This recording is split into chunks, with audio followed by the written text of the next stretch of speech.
Bonjour et bienvenue dans la dernière séance du cours Management de la qualité. Petit rappel avant de commencer. Dans la description et directement à l'écran via le QR code, vous trouverez l'accès à ma bibliothèque digitale. Vous y découvrirez des supports pédagogiques, des planeurs, des stickers et outils créatifs pensés pour rendre vos révisions plus fun, plus visuelles et plus motivantes. L'objectif? Donner vie à vos cours, transformer vos révisions en un moment agréable et vous aider à mieux comprendre, sans ennui. Scannez le QR code ou cliquez sur le lien et maintenant, place au cours. Vous allez trouver les liens des séances précédentes en bas dans la boîte de description. Cette séance est consacrée à la compréhension de la certification, ses étapes, ses avantages et ses limites. Après avoir compris les normes ISO et la documentation qualité, il est important de répondre à une question essentielle. Comment prouver qu'une entreprise applique réellement la norme ISO 9001? La réponse est par la certification. La certification permet à une entreprise de faire reconnaître officiellement que son système de management de la qualité est conforme aux exigences d'une norme internationale. La certification est une procédure par laquelle un organisme indépendant atteste qu'une entreprise respecte les exigences d'une norme comme l'ISO 9001. Il est important de comprendre que cette démarche est généralement volontaire, qu'elle concerne le système de management et non le produit lui-même, et qu'elle est délivrée pour une durée limitée, souvent de 3 ans. Être certifié ISO 9001 signifie donc que l'entreprise maîtrise ses processus et s'inscrit dans une logique d'amélioration continue. Avant d'aller plus loin, il est essentiel de ne pas confondre 3 notions clés: la normalisation, la certification et l'accréditation.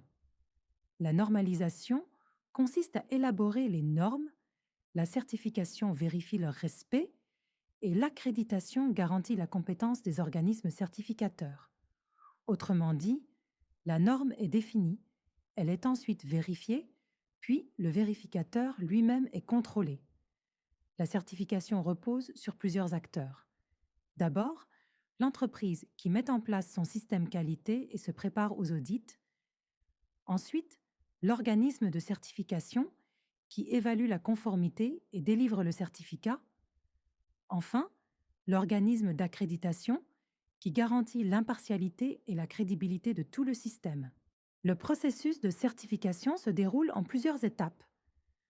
L'entreprise commence par une préparation interne, puis elle passe un premier audit pour vérifier sa documentation et son niveau de préparation.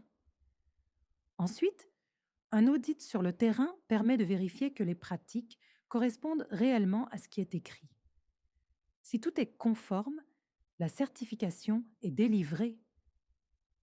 Par la suite, des audits de suivi sont réalisés chaque année pour s'assurer du maintien et de l'amélioration du système. Cela montre bien que la certification est un engagement dans la durée. Cette démarche présente de nombreux avantages. Pour l'entreprise, elle améliore l'organisation, réduit les erreurs et renforce la maîtrise des processus. Pour les clients, elle inspire confiance et garantit un certain niveau de qualité. Et pour le marché, elle constitue un véritable avantage concurrentiel en facilitant l'accès à de nouveaux marchés. Cependant, il est important de garder un regard critique. La certification ne garantit pas la perfection et elle n'a de valeur que si elle est réellement appliquée. Une certification purement formelle, sans implication du personnel, reste inefficace. Il faut donc retenir que la certification est un outil et non une finalité. Enfin, la certification s'inscrit dans une démarche plus large, celle de la qualité totale. Elle permet de structurer les pratiques et d'encourager l'amélioration continue, mais la qualité totale va au-delà, car elle repose aussi sur la culture de l'entreprise, l'état d'esprit et l'implication humaine. Pour conclure, la certification ISO 9001 permet à l'entreprise de démontrer officiellement la maîtrise de son système qualité, de renforcer la confiance des clients et d'améliorer sa performance globale. Mais pour être réellement efficace, elle doit être vécue comme un engagement permanent et non comme une simple formalité. Nous arrivons à la fin de ce module. Merci pour votre attention et votre engagement tout au long de ces séances.